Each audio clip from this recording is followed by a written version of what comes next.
안녕하십니까? 안녕하세요. 네, 잘 지내셨습니까? 네. 네, 마치 어제 본 듯 되게 친근해졌어요, 그죠? 네. 예, 뭐 되게 이제 자주 봅니다. 이제 5번째니까, 그죠? 예, 우리 지난 시간까지 우리가 이렇게 봤던 것이 예언서로서의 요한묵시록 그 이제 처음 들어가는 단계를 지난 시간에 우리가 봤습니다. 요한묵시록은 예언서의 특징을 잘 드러내고 있다. 그래서 요한묵시록 스스로가 예언의 말씀 1장 3절에 이 말씀을 잘 듣고 그래서 너희들이 행복해 해라. 근데 행복하는 조건은 우리가 지난 시간에 말씀드렸습니다. 그죠?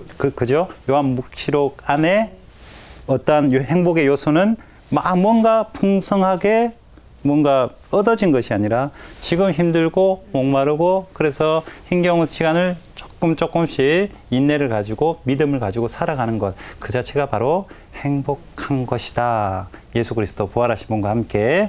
그래서 우리 그 행복을 지금 이 자리에서 누리고 살아가는 것 그것이 예언서의 어떤 특징이다.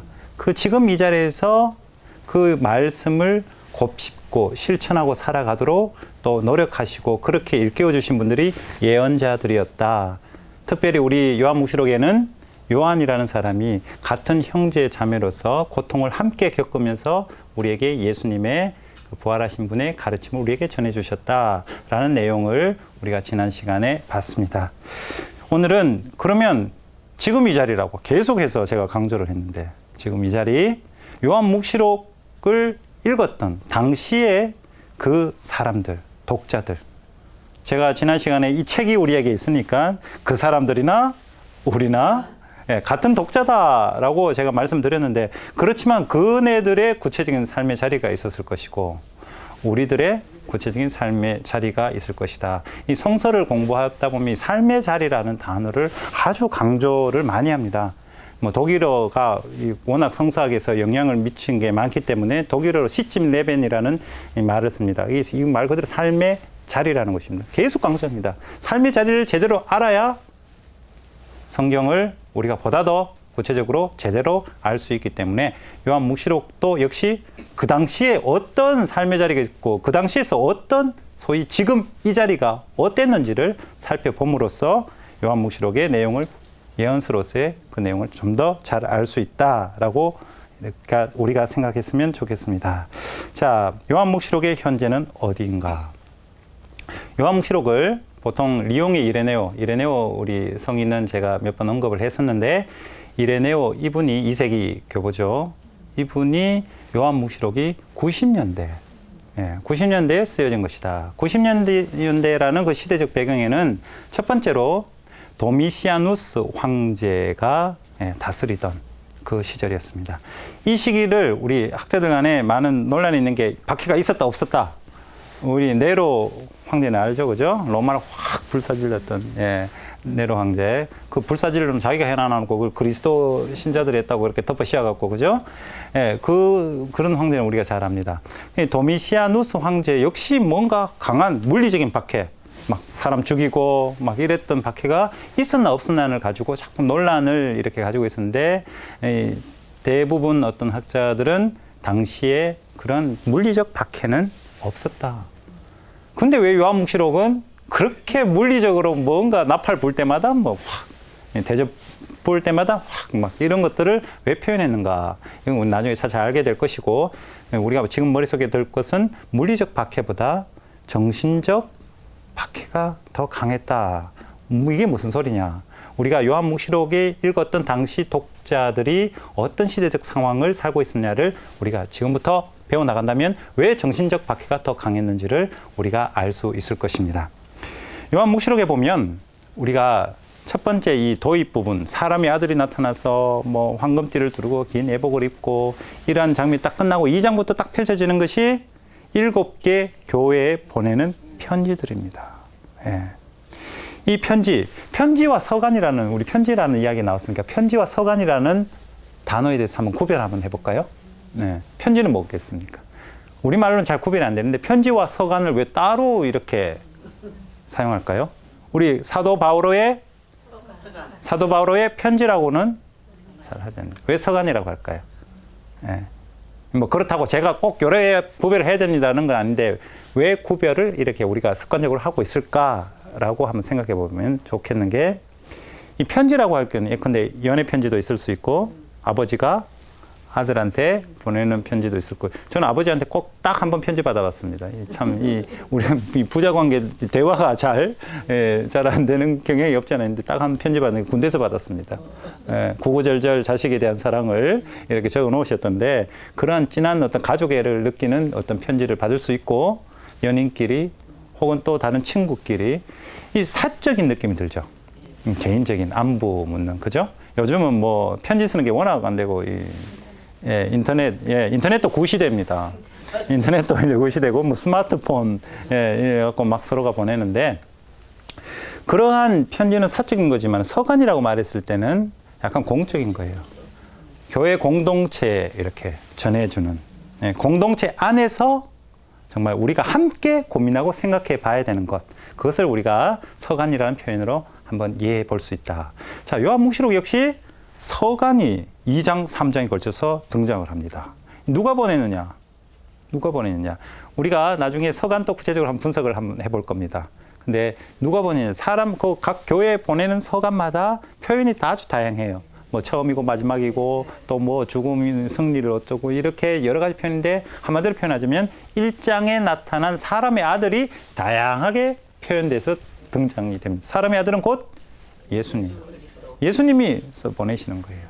거기에 보면 구체적인, 그 교회의 구체적인 어려움들이 적혀져 있습니다. 예컨대 황제 우상숭배에 억압받는 거, 그 다음에 다른 어떠한 이단들로부터 억압받는 거, 니콜라오스파, 뭐 그러면서 등장을 하기도 하고요.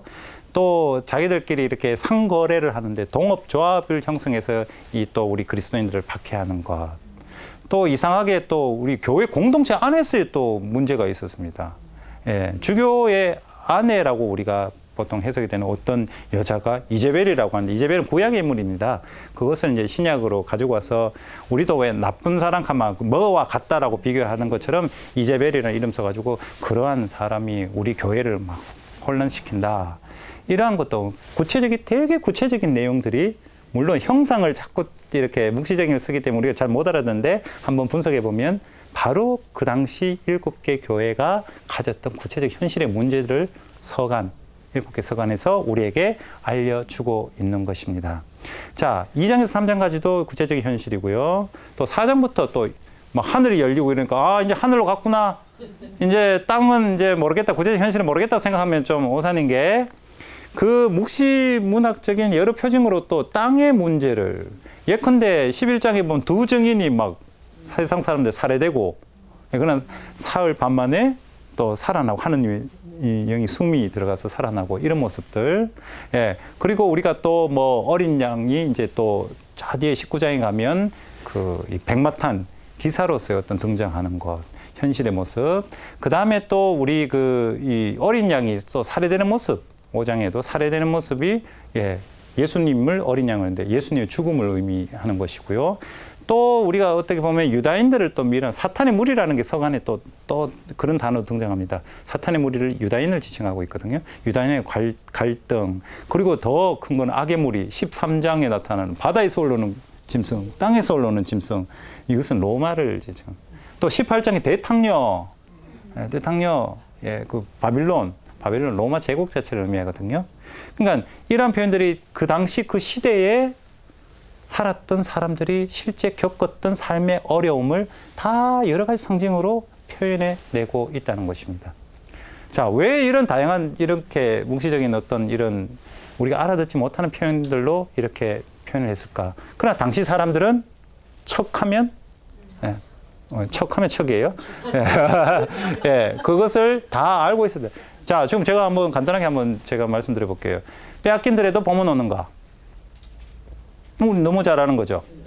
저 빼앗긴들은 뭐를 의미합니까?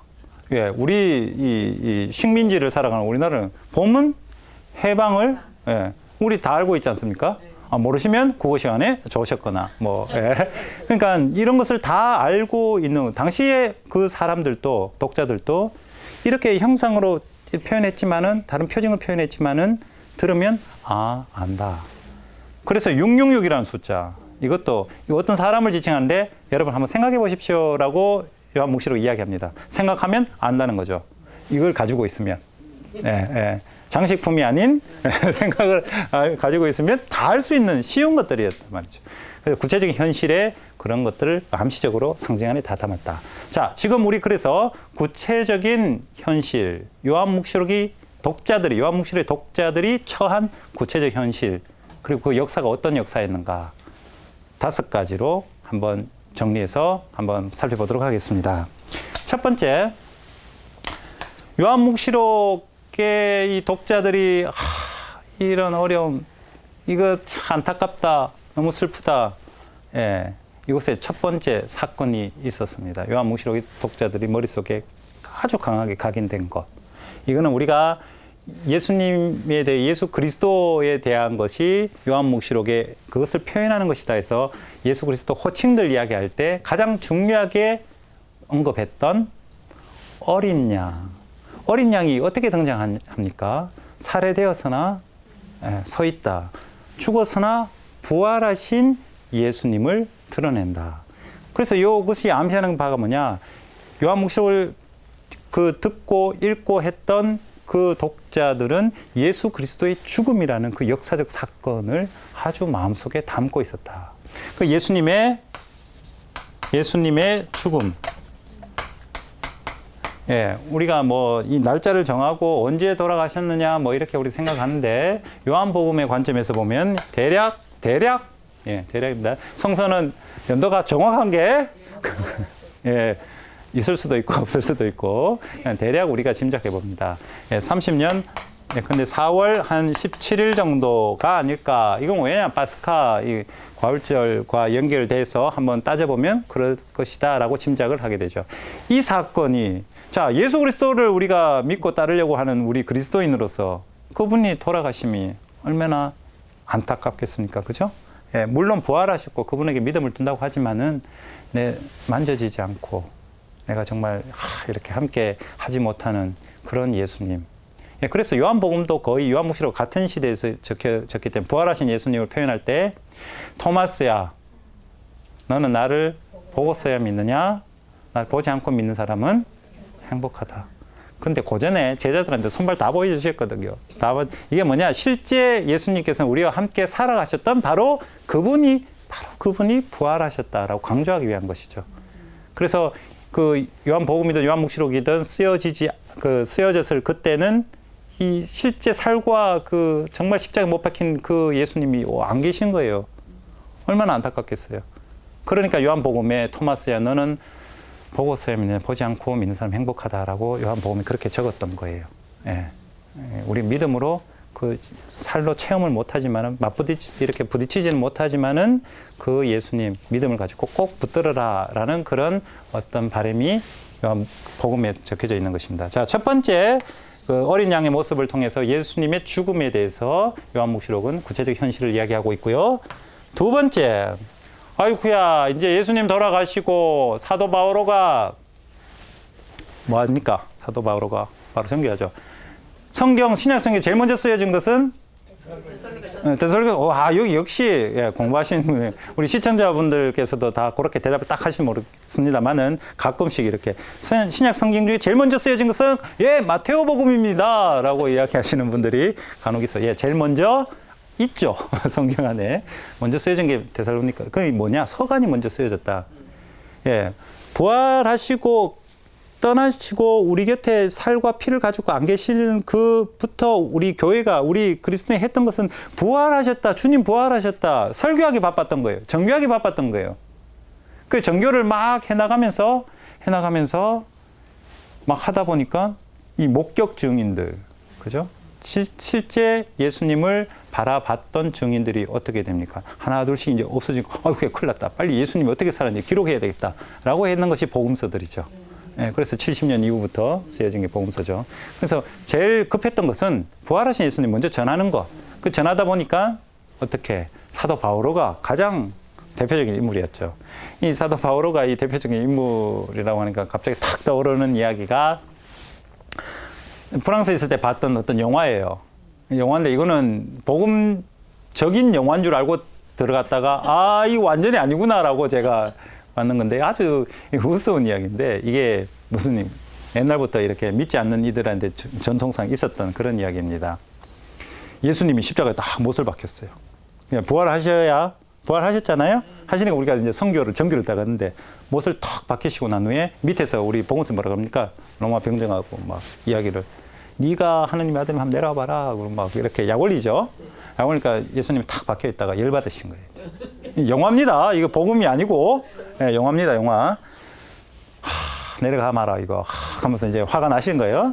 그래서 이제 내려오신 거예요. 내려왔습니다. 내려와서 딱 쳐다보는데 예수님 아직 붙어 있어요. 이게 뭐냐? 당시 우리 교회 안에 전통이 가연설이라고 있습니다.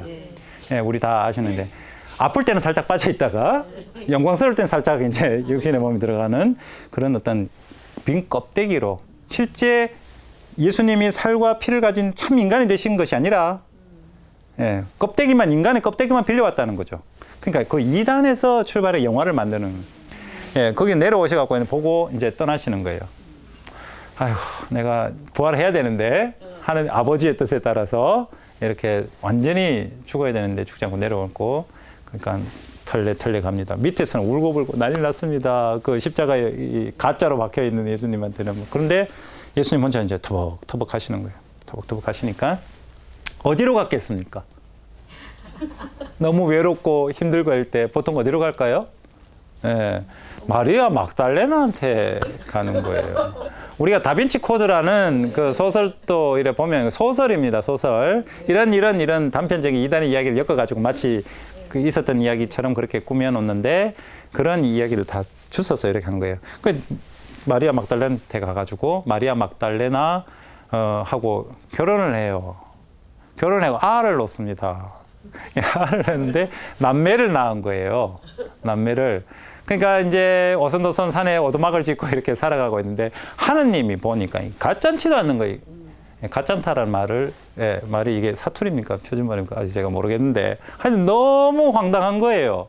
너무 황당하고 답답하고 아니 제가 지금 빨리 올라와갖고 내 우편에 이럴 텐데 그러니까 하늘에서 하도 화가 나니까 번개를 내리쳐갖고 이제 머리카락 번개를 내리쳤는데 요게 누구 걸 맞았냐? 마리아 막달레나가 맞아버린 거예요. 맞아가지고 죽어버렸어요. 그러니까 호라비가 이 남매 이거 징징 짜는 남매 둘이를 이제 예수님이 호라비가 되고 근데 이제 왜 예수님도 우리가 그 요셉과 마리아 성모님을 통해서 성전에 가서 그죠? 이 유다 전통 아닙니까? 율법 학자들하고 뭐 대화하는 장면 우리가 압니다. 그죠? 루카복음에. 그것처럼 이제 유다인이니까 애들 데리고 성전에 이제 가는 거예요. 가는 길에 누구를 만났는가? 사도 바오로가 예수님 부활했다고 믿으시오 하고 막 이런 장면이 옆에서 펼쳐지는 거예요. 그러니까 예수님이 그 사도 바오로가 막 달려가가지고 내가 예수라고. 나 안 죽었다고 하지. 이렇게 살고 있다고. 막 그러면서 둘이가 엉켜 싸우고 막 아주 막 희한한 이야기가 영화에 펼쳐져가 거기서 꺼버렸어요. 제가 안 봤는데 이렇게 여러 가지 잘못된 어떤 이단의 어떤 이야기들 엮어서 이렇게 사람들은 영화를 만들고 이렇게 좋아하는 것 같습니다. 근데 제가 말씀을 강조드리고 싶은 것은 예수님께서 그러한 어떤 모습으로 살아고 어떻게 부활하셨나 그게 아니라 예수님께서 부활하시고 난 후에 교회라고 말할 수 있겠죠. 우리 공동체가 계속해서 집중적으로 노력하고 했던 것은 바로 사도 바오로 같이 정교였다. 부활하신 분을 어떻게 전해드려야 되는가. 막 전해도 다니는 거죠. 너무 열렬히 전하고 하다 보니까 사도 바오로는 몸도 안 좋은데 그죠? 그렇게 열심히 하고 베드로는 또 이 이스라엘 땅 안에서 또 그렇게 제자로서 열심히 살아갔지만은 두 번째 요한묵시록에 나타나는 아쉬움이 뭐냐 안타까움이 베드로와 바오로가 순교를 합니다.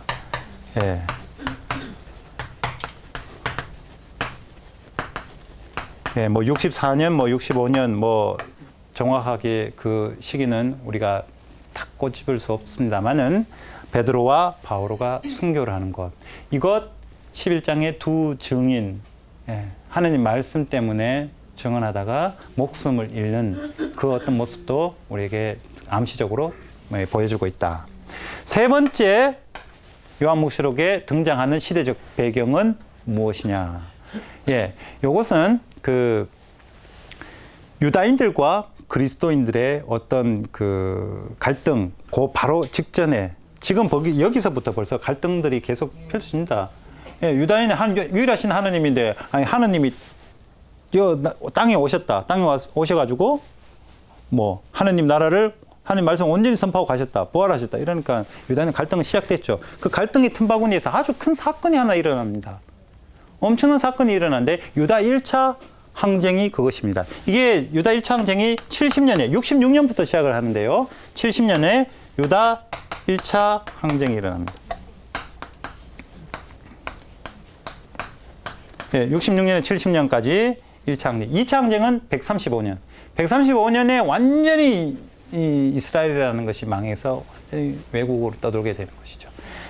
유다 1차 항쟁이 요한묵시록이 그 독자들이 겪었던, 그리고 그것이 마음 깊게 안타깝고 너무나 슬픈 역사로 남아있던 시간적 배경이었습니다.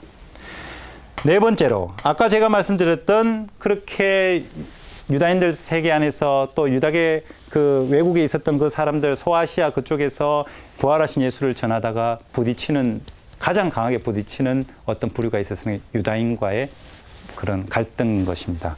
이 유다인과의 갈등, 유다인과 그리스도인.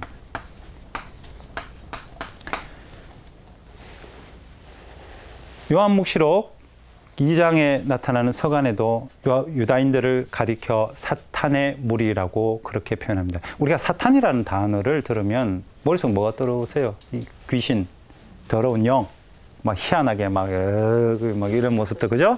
예, 그런데 사탄은 이 히브리 말로 그 말 그대로 비방하는 자, 예, 남을 일에 막 비난하고 이러한 것이 사탄입니다. 자꾸 우리가 너무 이렇게 붕 뜬 영적인 것만 생각하지 마시고, 지금 내가 비난하고 원래 본뜻을 왜곡하고 바꿔버리고 그래서 안 된다고 내 뜻대로 하고 막 이래 말하면 나는 사탄인 거예요. 그 예수님이 베드로 보고도 그러지 않습니까? 베드로 보고 하느님 뜻을 모르고 이카있겠네. 사탄아 물러가라. 이거 사탄아 물러가라 그러니까 또 이 머릿속에 탁 떠오르는 게 이게 이 욕입니다. 욕. 이 불경스럽게도 이 성경을 공부하는, 요한묵시록 공부하는 이 욕, 이게 욕이 왜 떠오르는가? 당시에 그리스어에서 이 영적인 것이었다면 그리스 철학이든 문화에서는 최고입니다. 영육을 구분하는 그 그리스의 어떤 철학의 영향이고요. 영적인 것을 갖다 대놓고 그게 더러운 영이다, 뭐 사탄 쪽으로 이렇게 막 몰고 가는 것이 가장 안 좋은 욕이었다고 합니다. 예. 우리는 욕을 뭐로 합니까? 욕해보시라고 하면 이제 욕이 안 나오겠죠. 우린 주로, 뭐, 우리 욕 많이 못하면 이런 말들을 표현하죠. 뭐, 신발끈, 뭐, 십장생, 뭐, 이런 식으로. 그런 욕들이 막 하죠. 근데 대부분 성적인 것과 빗대어서 많이 욕을 합니다. 군대 갔다 오신 분들, 우리 시청자분들 중에서도 형제님들 계시면 그런 욕을 많이 하게 되는데, 당시 그 그리스도는 이 영적인 거, 뭐, 이런 것 쪽으로 욕을. 그래서 사탄아 물러가라 말했을 때 엄청난 욕이 됩니다. 우리가 당시 그 자리에 탁 있어갖고 그 뉘앙스 그대로 못 느끼겠지만은 어쨌든 엄청난 욕보다 이상의 강한 타격을 주는 거예요. 사탄아 물러가라. 그러니까 마치 아주 점잖하게 이야기하는 건데. 근데 또 어떤 게 사도 바울은 저 개들을 조심하십시오. 이렇게 됐죠. 욕입니다. 그러니까 뭐 점잖게 번역을 해놓으니까 그렇게 하지만, 그래서 성경에 어떨 때 가끔씩 보면요, 야 진짜 느꼈던 그 뉘앙스대로 한번 번역을 해봤으면 완전히 욕도 많겠다 이런 생각도 많이 들곤 합니다. 그러니까 유다인을 가리켜 사탄의 무리라고 하면 엄청난 비난이고 욕이겠죠. 왜 유다인들을 갖고 사탄의 무리라고 그렇게 강한 반감이 있었는가? 당시 상황을 한번 봐야 됩니다. 유다인들은 그리스도교가 처음에 이렇게 그리스도 공동체가 이렇게 막 커나갈 때, 유다교 중에 하나의 종파 정도로만 생각했습니다. 왜? 유다교 종파 우리 크게 뭐가 있습니까? 우리 크게 알고 있기는 유다이즘 안에 바리사이파, 사두가이파, 뭐 에센파, 젤롯, 네 개 있죠. 그러한 그 종파인 줄 알았는데, 이거 쭉 가다 보니까 하느님이 아까도 말씀드렸지만 하느님이라고 인간을, 예수님. 야, 안 되겠다. 야, 이거 우리 종파도 아니고 몰아내야 되겠다. 이단 취급해버려요. 이단 취급해서 완전히 갈라집니다. 언제? 90년에. 완전히 갈라져서 그때부터 유다인들이 그리스도인들을 강하게 박해를 하기 시작한 그 상처를, 그 현실을 그리스도인들이 다 감내해야 하는 것입니다. 자, 그리스도는 아직 소수입니다. 아직 소수, 그죠? 예. 유다 공동체가 각각의 소아시아부터 해가고 각각 외국의 디아스포라 많이 형성되는데 거기서 신앙을 가지고 막 일어나려고 하는데 유다인들이 얼마나 이단이라고 박해하겠습니까? 예. 그런 상황에서 이 갈등들을 우리가 요한묵시록에서도 볼 수가 있다. 마지막 5번째. 예, 5번째가 처음에 말씀드린 도미시아누스. 예. 예, 도미시아누스 황제의 어떠한 이 정신적인 박해입니다. 이 황제가 스스로 자기를 어떻게 불렀느냐. 예. 도미누스 et 데우스 노스테라고 있습니다. 라틴 말인데 도미누스 주님, 예, 데우스 하느님, 노스테 우리들의 주님이고 우리들의 하느님이라고 스스로 자기를 이야기합니다. 그러면서 내가 하느님인데, 내가 신인데 너희들 빨리 경배하고 숭배를 해야 된다. 그렇게 요구를 하는 거죠. 그래서 소아시아 7교회도 그 로마 황제를 위한 신전들이 많이 세워집니다. 가서 빌어라 이거죠. 신으로서 모셔라 이거죠. 그리스도인들이 할 수 있겠습니까? 예, 할 수야 있겠죠. 그러나 신앙을 버리지 않는 다음에야 그렇게 하면 안 되죠. 그죠? 예, 그래서 우리가 이 5가지, 이러한 5가지 시대적 배경 안에서 살아갔던 사람들이 바로 그 요한묵시록의 독자들, 그 사람들이 살았던 삶의 자리의 시간적 배경입니다.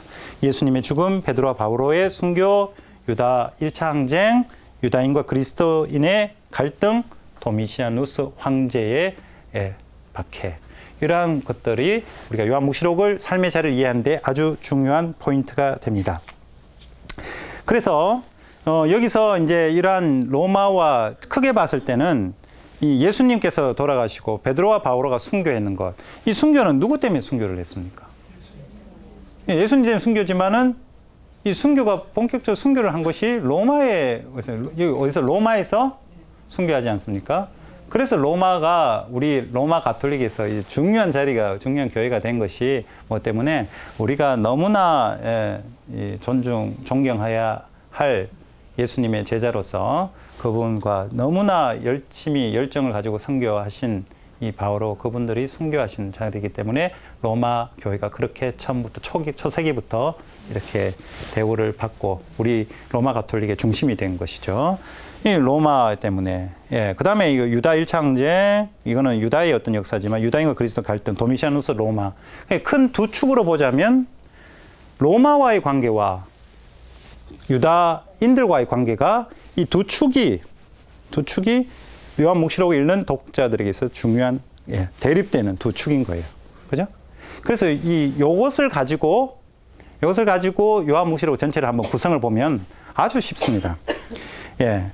2장에서부터 11장까지는 뭐가 중요하느냐? 유다인과의 갈등을 그려냅니다. 예. 그 다음에 우리 12장 이후부터 20장까지는 뭐냐? 로마와의 갈등을 그려냅니다. 이 시대적 이 두 가지 축이 첫 번째와 이 두 번째에 탁 놓여져 있습니다. 그래서 이것이 유다인과의 어떤 이 신앙적인 어떤 그런 갈등이구나, 로마와의 군사적 정치적 어떤 그런 억압의 문제구나라는 것이 명확하게 싹 드러나게 되는데요. 자, 그래서 우리가 봐야 될 것이 이 그리스도인의 입장에서 당시 삶의 자리에서 유다인과의 갈등, 아까 제가 잠시 언급했습니다만은 그것을 보다 더 구체적으로 한번 문제 삼아 보도록 하겠습니다. 그리스도인들의 신원 문제인 것입니다. 예. 자, 2장에서 11장까지 그리스도인들이 유다인과 어떤 갈등을 겪었는가? 갈등이면서 동시에 포기를 못하는 거예요. 자신들의 이 신앙의 뿌리가 어디입니까? 우리 지금 또 그리스도인으로서의 우리 구약을 왜 읽습니까? 하느님, 한 분 하느님이, 구약의 하느님이 우리 신약의 하느님이고, 그 하느님이 이 세상에 오셨고 우리와 함께 사셨고, 그래서 그 하느님이 하늘로 올라가시고 우리가 부활할 수 있다. 같은 하느님이라는 것이죠. 예. 뭐 예컨대 예전에 뭐 지금 또 그런 책들 나오는데 구약의 하나님은 신약의 하나님이 아니다. 신약의 하나님은 구약의 하나님이 아니다. 구약의 하나님은 정의의 하나님이고 폭력의 하나님이고, 예, 신약의 하나님은 사랑의 하나님이다. 뭐 이런 식으로 나눠버리는 거, 이것도 이달입니다. 그렇게 보시면 절대 아닙니다. 같은 하나님이, 예, 같은 영. 이 당시에 요한묵시록을 읽던 이 그리스도인들도 같은 지금 문제가 있는 것이에요. 유다인들을 사탄의 무리라고 미워하지만은 자기들의 신앙의 이 삶의 문화적인 모든 정체성 뿌리가 유다인으로 나왔기 때문에 이거 같이 가야 되는데 같이 가자니 야들이 지금 현실적으로 날 싫어하고 있고 우리를 이단 취급하고 이거 어떻게 문제를 해결할 것인가. 그 고민이 2장에서 11장까지 다 나타납니다. 예. 그래서 2장 9절에 보면 나는 너의 환난과 궁핍을 한다. 예, 서가문인데요. 스미르나 교회에. 그러나 너는 사실 부유하다. 또한 유다인이라고 자처하는 자들에게서 중상을 받는 것도 나는 안다. 그러나 그들은 유다인이 아니라 사탄의 무리다. 예, 자, 이거 예수님께서 이 사람의 아들이 우리에게 던져준 말인데 그들은 사실 유다인이 아니라 사탄의 무리다. 이거 되게 심각한 문제인데 아이고, 이 유다인인데, 같은 신앙이었는데, 같은 하나님 믿고 있는데, 어떻게 할까? 이 고민에서 해결책이, 유다인 아니다. 유다인 아니다. 그럼 고민이 없어지겠죠. 진짜 유다인 아니다. 왜? 사탄의 무리고, 진짜 유다인은 누구인가? 그러면. 진짜로 하느님의 백성은 누구인가? 그리스도인이다. 라고 그런 관점에서 지금 서간문은 되게 조금 강한 표현이죠. 예. 진짜 유다인은 유다인 아니라고. 사탄의 무리고 정말로 하느님 백성으로서의 유다인은 그리스도인이다라는 것을 강조합니다. 그렇게 해놔놓고 4장, 5장, 7장, 11장에 어떤 표현들이 있냐면 이게 참 재밌는 게 4장에 24원로가 등장을 합니다. 예. 그 다음에 5장에는 봉인된 책이 등장합니다. 7장에는 이스라엘 12지파가 등장하고 또 셀 수 없는 군중이 등장합니다. 11장에는 두 증인, 아까 두 증인을 제가 바로 베드로, 바오로가 했는데 약간 다른 관점도 있습니다. 그거 제가 지금 설명할 텐데 자, 요걸 달 보면 24월로 어디서 등장하는가? 다윗 시대의 성전에서 우리 식으로 표현할게요. 성가대.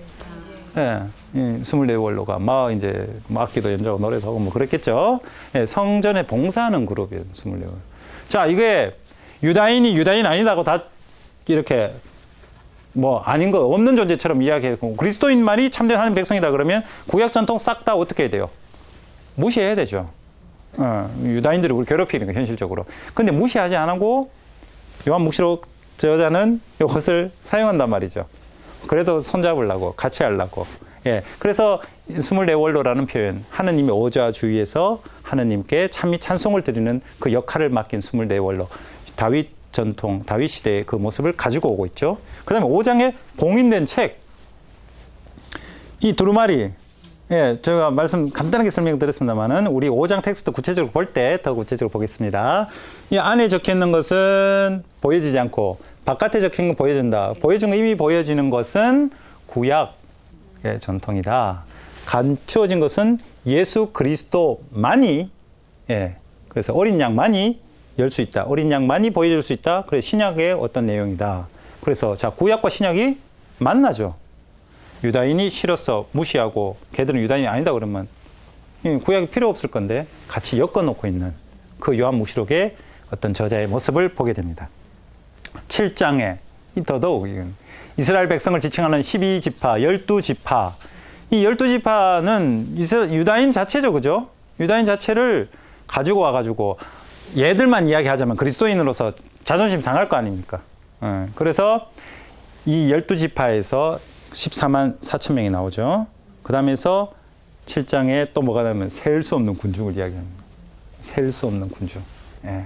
그래서 유다 지파, 이 12지파만이 아니라 셀 수는 없는 무한대로 열려져 있는 영원한 생명으로 무한대로 초대받은 어떤 누군지 몰라요. 모든 민족과 언어와 백성과 뭐 이 표현들이 있었죠. 그죠? 이 표현은 보편적인 표현입니다. 예. 그리고 우리가 예언서 처음에 시작할 때 예언의 완성이라고 하면서 요한묵시록이 이 예언의 말씀듣는 모든 이야기를 보편적인 것을 이야기했습니다. 다시 말해서 요한묵시록 저자는 유다인 이스라엘 백성 그 전통에서 모든 이까지 이건 그리스도를 믿는 이들이겠죠. 같이 연결해 놓고 있다. 유다인의 전통을 무시하지 않았다. 버리지 않았다. 그들이 현실적으로는 박해를 하고 우리를 이단 취급해도 나는 나의 뿌리는 유다이즘, 유다교 안에서 발견할 수밖에 없다. 구약의 전통 안에서 그렇게 이야기를 하고 있습니다. 특히 11장에 제가 아까 베드로와 바오로를 11장의 두 증인, 순교한 증인이라고 했는데 이것을 또 다른 표현으로 모세와 엘리야로 표현하는 해석이 있습니다. 두 증인에 왜 이 두 증인이라고 했는가? 히브리 성경의 제일 중요한 부분이 모세오경입니다. 왜? 모세오경은 이것이 하나의 이야기책이라기보다 하나의 법입니다. 율법서입니다. 그죠? 율법서로서의 모세오경의 모세라는 인물이 최고로 중요한 인물이죠. 왜?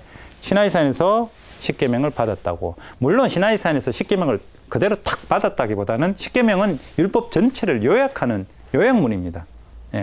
모세가 그 중심적인 역할을 했다는 것은 모세 그만큼 율법의 상징적인 영웅적인 인물이었던 것이죠. 엘리야는 누굽니까? 예언자의 아버지. 예언자의 출발점입니다. 예언서의 모든 출발. 그래서 모세오경을 해석한 것이 예언서입니다. 새로운 다른 이야기를 하는 것이 아니라 모세오경의 하느님의 법을 너희들 왜 안 지키느냐? 지켜라 라는 것이 예언서죠. 그것을 새롭게 다르게 표현한 게 성문서. 그래서 타나크라는 게 구약성경입니다. 토라의 첫자, 너비임 예언서, 커투빔 그 앞에 철자를 타서 타나크라고 해서 히브리 성경의 아주 중요한 세 부분으로 이야기하고 있는 것입니다. 그래서 모세와 엘리야가 두 증인 하느님 말씀 때문에 그 증언 때문에 자 하느님 말씀 자체로 율법으로서의 모세 그리고 그 말씀을 지키라고 말씀을 선포한 예언자로서의 엘리야 이 두 증인이 하느님 말씀이 11장에서 어떻게 살해됐으나 다시 부활한다. 이 자리에 동시에 베드로와 바오로를 이렇게 당시 그리스도교 신자들은 그렇게 받아들였던 것이죠. 나아가서 이것이 온전히 하나 되는 게 있습니다. 유다이즘과 그리고 그리스도교가 온전히 하나 되는 거기가 어디냐? 천상 예루살렘의 이 기초, 이 문 기초입니다. 이 기초를 보면 저 밑에 제일 기초되는 부분, 우리 자매님들 같은 경우에는 화장하시지 않습니까? 화장을 하면 제일 밑에 하는 기초 화장을 베이스라 그럽니까? 파운데이션이라는 표현은 언제 파운데이션 한다는 것은 언제 말하는 것이 파운데이션입니까? 베이스 다음에 파운데이션이에요? 그러면 안 되는데. 파운데이션부터 먼저 바르세요. 파운데이션 되는 것이 바로 글자 그대로 말하는 파운데이션인데 그것이 어린 양입니다. 어린 양이 들어가 있고 그 다음에 뭐 있냐? 그 위에 뭐가 있냐면 12사도와 12지파가 같이. 그러니까 하느님 백성의 온전한 이 결정판인 천상 예루살렘을 지탱해주는 그 파운데이션이 어린 양, 예수님이고 예수님을 그 위에 이스라엘 백성과 12사도, 그리스도인을 대표하는 12사도, 이스라엘 백성을 대표하는 12지파가 온전히 하나가 되어 있는 장면이 등장합니다. 이것도 나중에 볼 거예요. 아직 볼 거 많습니다. 그것이 하나 일체되어 있다. 이게 뭐냐? 유다인과의 갈등은 현실적으로 있지만은 지금까지 쭉 살펴본 이런 내용들이 그래도 유다교 전통을 껴안으려는 요한묵시록 저자의 노력을 볼 수 있다. 현실적으로는 어렵지만, 현실적으로 얘들이 우리를 박해하지만, 우리를 이단 취급하지만은 그래도 껴안아야 되겠다라는 이 고뇌, 번민, 이것이 2장에서 구체적인 11장까지 다 포함되어 있다. 자, 두 번째로 아까 로마와의 갈등을 제가 말씀드렸습니다. 그죠? 로마와의 갈등. 자, 로마는 12장부터 20장 끝까지 계속해서 등장한다고 봤습니다. 자, 크게 로마와의 갈등을 어떤 모습으로 우리에게 가장 강하게 오냐면 두 짐승, 처음에 바다에서 올라오는, 이 바다는 이 성서 전통상 조금 이 하느님이 안 계시는 하나님 뜻과 어긋나 있는, 그래서 저기는 좀 안 가면, 그래서 하느님의 손길이 닿지 않는 곳.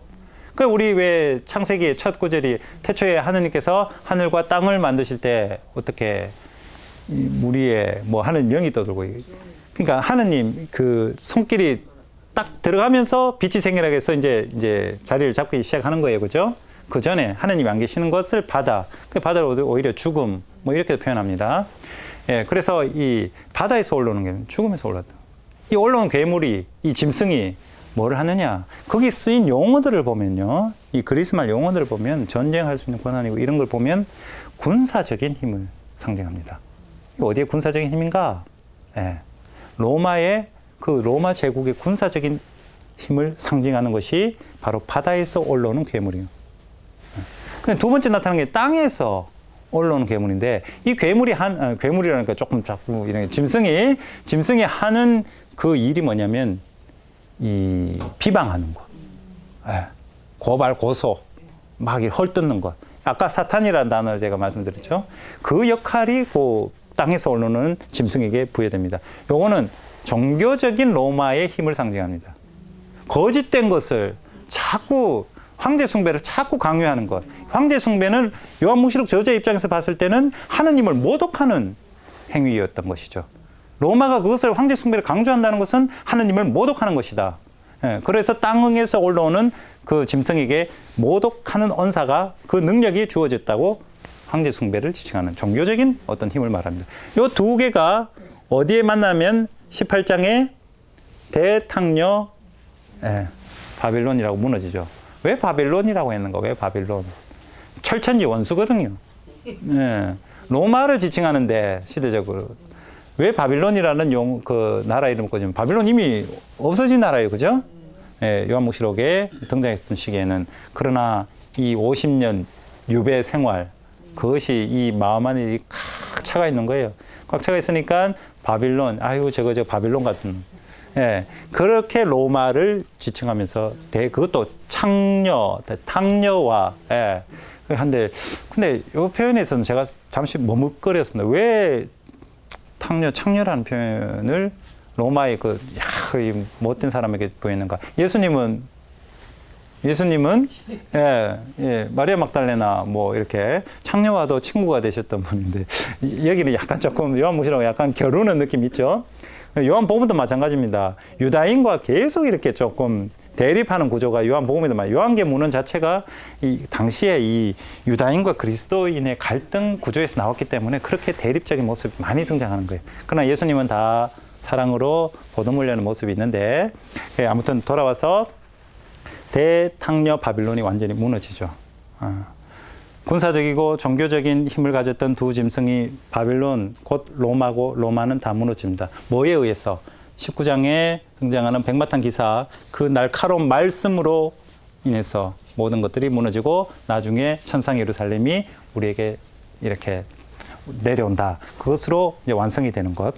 그래서 우리가 그 로마 제국과의 갈등, 아까 제가 초반부에 이 군사적인 어떤 물리적인 그런 밖에는 없었지만 이런 정신적인 억압이 제국은 커 보이면서 군사는 대단한 것 같고 동시에 군사적으로 힘이 이래 있는데 빨리 황제 숭배해 종교적으로 막 억압하는 이것이 너무 그리스도인들에게 부담이 됐다는 것입니다. 사실 아까도 말씀드렸다시피 그 도미시아누스 황제가 스스로 자기를 하느님 주님이라고 그렇게 표현하고 이것은 이미 기원전 27년부터 아우구스토 황제가 이미 신격화 작업을 시작했고요. 네로 황제는 너무 심하게 자기가 신처럼 이렇게 행동을 했었고 그렇게 어떤 이 로마 제국에 계속되는 이 로마 제국 전체에 대한 억압들, 정신적인 박해들 이것이 그 요한묵시록 저자에게 아주 강인한 그런 어려움으로 그렇게 남아 있었다는 것입니다. 그래 우리가 지금 우리가 살펴보는 부분은 요한묵시록이 어떻게 예언서인가, 예언서로서 그 시대의 그 삶의 자리에서 하나님 말씀을 전하는 그것이 예언서의 어떤 특징인데 요한묵시록 역시 실제 삶의 자리에서 있었던 그 억압과 힘든 그 가운데서 하느님의 말씀을 지키고 살아가고자 했던 그리스도교 공동체, 그들이 겪었던 이러한 시대적 흐름, 바로 이 자리에서 무언가를 전해주고자 했던 것이 요한묵시록이다. 그래서 요한묵시록을 예언서와 같다고 말할 수가 있다. 무엇을 전해줬는가? 그 결론은 너무나 뻔합니다. 너무나 당연합니다. 예. 부활하신 예수 그리스도, 그분께 조금만 용기를 내서 그분을 믿어라. 이렇게 세상이 힘들지만은 믿게 된다면 너희와 함께 나 영원한 생명을 얻어 누릴 것이다. 생명의 화관을 주겠다. 그리고 뭐 흰돌을 주겠다. 긴 예복을 주겠다. 뭐 이러한 다양한 표현, 생명나무를 먹게 해주겠다. 이런 표현들이 우리 서간에 계속 나타납니다. 그렇게 참고 견디어내는 사람들. 예, 그리고 7장에 가다 보면 7장에 보면 이 셀 수 없는 군중이 환난 속에서 자기 겉옷을 어린 양의 피에 겉옷을 빠는 장면이 나오는 거예요. 뭐냐? 어렵다는 거죠. 힘들다라는 표현입니다. 그렇게 빨고 자기 겉옷을 빤다면 옷이 하얗게 된다. 예. 그렇게 인내롭게 살아간다면 하느님께서 예수 그리스도께서 부활하신 그분께서 너에게 분명히 보상을 할 것이다. 그래서 요한복음 제일 마지막에 가면요. 너희들이 한 일을 가지고 내가 보상하겠다라는 글이 나옵니다. 예. 하느님께서 가만히 있는데 구원을 던져주는 것이 아니라 지금 내가 이 자리에서 어떤 일을 하고 어떻게 내가 하나님의 말씀을 지키기 위해서 잘 꿋꿋하게 인내를 가지고 살아가는가. 거기가 바로 심판의 자리고 보상의 자리고 거기에서 바로 하느님 말씀이 이루어진다는 것입니다. 자, 우리가 예언서를 보면서 삶의 자리의 문제에 대해서 많은 이야기를 했습니다. 요한묵시록이 예언서일 수 있는 것, 부활하신 그분을 지금 내 삶 안에서 꿋꿋하게 삶의 어려움이 있더라도 살아내어야 하는, 부활하신 분과 함께 살아내어야 하는 그런 숙제, 그것을 요한묵시록이 우리에게도 던져주고 있기 때문에 요한묵시록이 예언서일 수 있다는 것입니다. 그래서 괜히 딴 사람들이 생각하는 예언, 저 미래에 일어날 일, 그것을 기다리지 마시고 지금 이 자리에서 내가 어떻게 부활하신 분을 증거하고 살아갈 수 있을 것인지 그것을 부활하신 그분께 기도드리면서 살아갈 수 있는 우리가 되어야 요한묵시록을 제대로 받아들이는 것입니다. 요한묵시록은 예언서입니다. 요한묵시록은 미래에 일어날 일을 알려주는 점집에서 통하는 그런 책이 아닙니다. 지금 이 자리에 삶의 지침서가 된다는 것을 머릿속에 기억해 두시고 다음 시간에 또 뵐 수 있었으면 좋겠습니다. 수고하셨습니다. 감사합니다.